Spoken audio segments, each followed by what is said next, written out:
walkthrough, playthrough, review, anything like that. It's just me playing the game badly so you can see what it looks like. Okay then, this is Snaky on the CGL or SORD M5 8-bit computer. I finally managed to get this thing to tune in on this TV. This is a very familiar looking game, and there appears to be no sound. Difficulty 1 to 5. Nothing to actually tell you which is the easiest and which is the hardest, so we'll just go with 1. And, well, yeah, you'll be maybe familiar with this kind of game if you're an old git like me. I'm playing this with the keyboard. I have kind of joypad controllers that use like a disc, kind of like on an Intellivision instead of a stick, and they're rubbish, about as responsive as a brick, a broken brick. Oops, I just died, I ran backwards into myself. End. Replay, yes or no. There's no sound. I don't know if that's because the sound on here is broken or if it's because there is no sound. Either way, there is no sound. Playability, yeah. I suppose this would have been alright as a very early sort of Spectrum era game. It feels like it's written in BASIC. I don't know if it is or not. It's very, very primitive, but it wasn't uncommon back in the early 80s. It was more the kind of thing you'd find as a type-in in a magazine than as a commercial game. But to begin with, yeah, you did, oh crap, you did find this kind of game sold commercially. And I suppose as a small child it would have been quite amusing, and in fact as an adult it was quite amusing initially, because you know, you went from no video games at all to video games like this, and when you're upgrading from nothing at all, this was quite impressive. To play it now, not so much. But you know, everything in context and whatever, it's in colour, which is a step up from some systems at the time. Oops! And I ran into a purple boulder. I've beaten my high score and my low score. Interesting that it records the low score. Difficulty from what? Let's try 5. I don't know what it'll do. Will it be faster? Maybe. Oh bloody hell! Yep. Oops. I don't think we want to do that. Replay, yes. We'll play at level 2.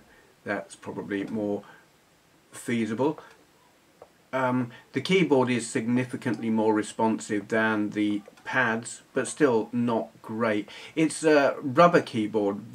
Feel is almost exactly the same as a rubber keyboard 48K Spectrum, but the keys are smaller. Oh crap. So it's alright, you know.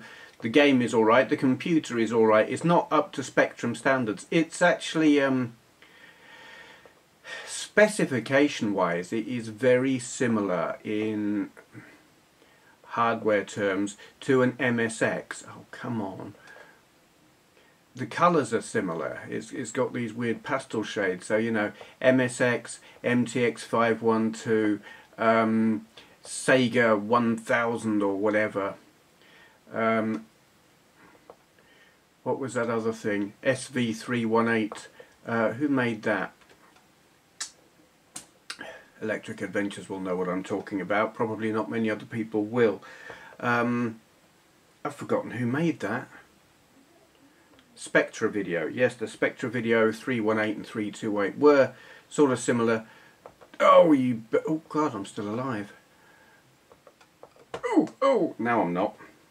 Yeah, they were all kind of similar. Pastel shades, primitive graphics, primitive gameplay in general, largely, unless you really knew what you were doing with them, which a lot of developers at the time didn't, judging by the standard of games. I have managed to get several games for this thing to load.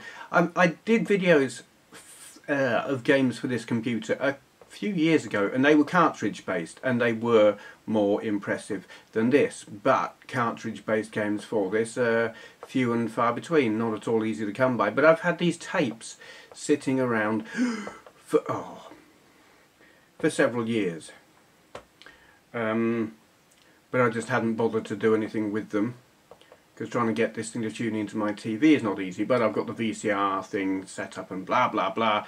So I thought I'll give them a go, and I've loaded about 4 games prior to this one, and yeah, they work, but they just aren't worth recording videos of because they're so completely rubbish.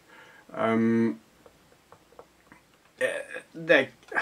of them I just look at them and I don't know what the hell you're meant to do. They don't look like games. It's like guess the number or something, you know, and it's sort of like battleships, but less graphically impressive. If you can imagine that. But this one actually looks like a video game as we have come to expect them to look. You know, there is movement, there is something happening on screen other than some numbers appearing and stuff. I've got a couple of others that I'm going to try. But it's interesting. I mean, this is the kind of thing that really takes me back. Uber nostalgia, just because it really was the start of gaming on home computers. It's probably actually quite late. I mean, I'm sure Sinclair and co had stuff out for, oh god, for a while by the time this came out, but does it say on here? I'm not looking at the game now, I'm looking at the computer and trying to see when was this made. Or let's have a look. Here's the cassette. Does it say what year? Manufacturer, Japan Computer Design Corporation. Kiyobashi God, something buildings. 7 to 12 Yaesu 2 Chrome Chuoku Tokyo 104 Japan. Right, okay, cool, that helped a lot. Give me a date. I want a date. It's not giving me a date. What's on here? Nothing useful.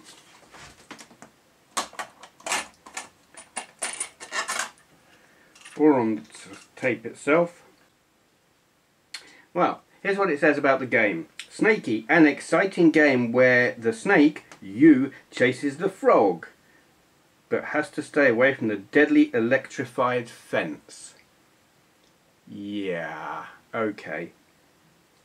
So that is Snaky on the SORD CGL M5.